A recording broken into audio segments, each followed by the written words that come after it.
आणि ज्यांच्याबरोबर महाराष्ट्राच्या मंत्रिमंडळामध्ये माझ्यासारखा कार्यकर्ता आम्ही 15 वर्ष बरोबर काम केलं,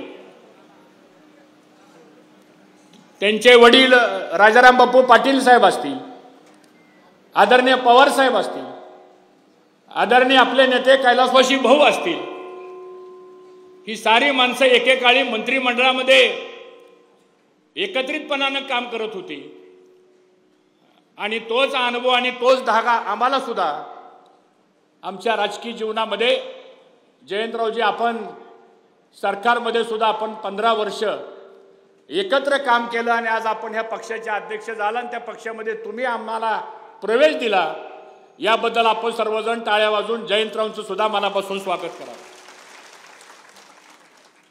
खासदार सुप्रियाताई ते आमच्या भगिनी आहेत आणि ताई आम्हाला अभिमान आहे की तुम्ही 4 वेळा खासदार झाला, 3 वेळा प्रत्यक्षपणे आमचा सहभाग होता थोडाफार, आणि कालच्या निवडणुकीला आमचा सहभाग हा अदृश्य होता।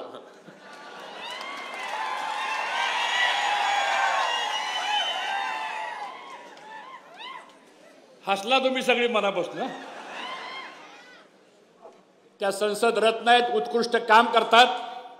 आज ताई आपण आलात, तुम्ही आम्हाला या पक्षामध्ये येण्याकरता म्हणून आणि एकत्रित काम करण्याकरता म्हणून जो आमच्यावर विश्वास टाकला, याबद्दल ताईंचं सुद्धा आपण सर्वांनी टाळ्या वाजवून या ठिकाणी स्वागत केलं पाहिजे।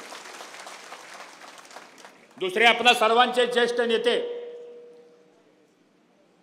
की ज्या मोहिते पाटील घराण्याचा आणि आपला आणि ह्या इंदापूर तालुक्याचा आणि माळशिरस तालुक्याचा साहेब, आपल्यालाही माहिती, सहकार मंत्री शंकरराव मोहिते पाटील साहेब असल्यापासून, भाऊ असल्यापासून, दादा असल्यापासून, धैर्यशील भाई, आपण रणजित वगैरे सगळी मंडळी ही आपण सातत्यानं एका विचारानं राजकारण समाजकारण आपण करतो। ते आपल्या सर्वांचे नेते आदरणीय दादा आपण आलात आणि धैर्यशील भैया मला म्हणाले, माझ्या निवडणुकीला दादा अर्धा सेकंड बोलले आणि तुमच्या प्रवेशाला दादा 1 मिनिट बोलले।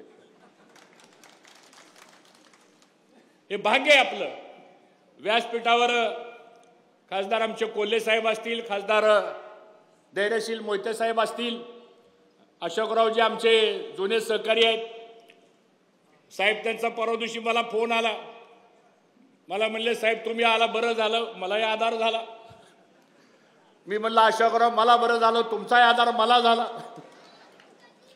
आणि म्हणून या सगळ्या व्यासपीठावर बसलेले वेळेअभावी मला माफ करा, सगळेच उपस्थित, उत्तमरावजी जानकर असतील, आमचे नारायणआबा असतील, हे सगळी मंडळी आज या ठिकाणी आले, अंकुशरावजी आमचे काकडे असतील, हे सगळे या ठिकाणी आले।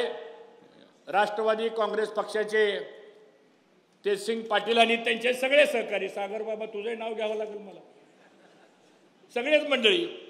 त्यामुळे कोणी असा गैरसमज करून घेऊ नका, वेळ झालेला आहे। सन्मान्य व्यासपीठ, भावे साहेब आणि मोठ्या संख्येने जमलेले सर्व इंदापूर तालुक्यातला स्वाभिमानी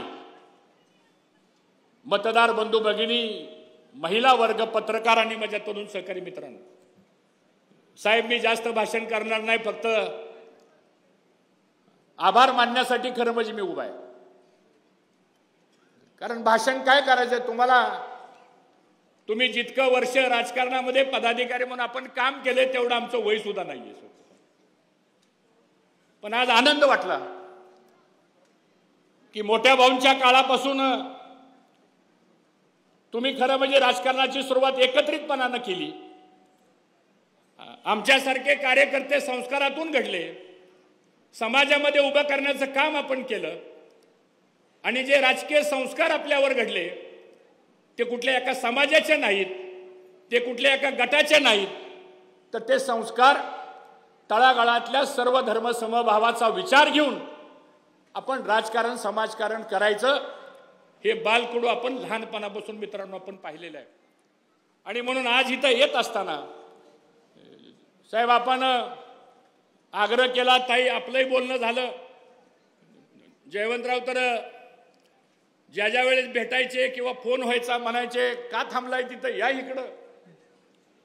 पण शेवटी कुठल्या गोष्टीला योग लागतो आणि साहेब माझी कामाची पद्धत अशी आहे की आपण व्यक्तिगत कधी राजकारणासाठी निर्णय घेत नाही आणि म्हणून ह्या इंदापूर तालुक्यातल्या सगळ्या गावातल्या सगळ्या कार्यकर्त्यांशी आम्ही चर्चा केली आणि कार्यकर्त्यांनी आग्रह धरला का नाही आग्रह?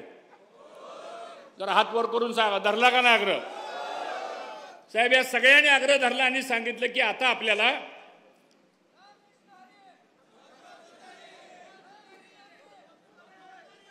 तो तरी वाजली जाता, कशाला काळजी करतो?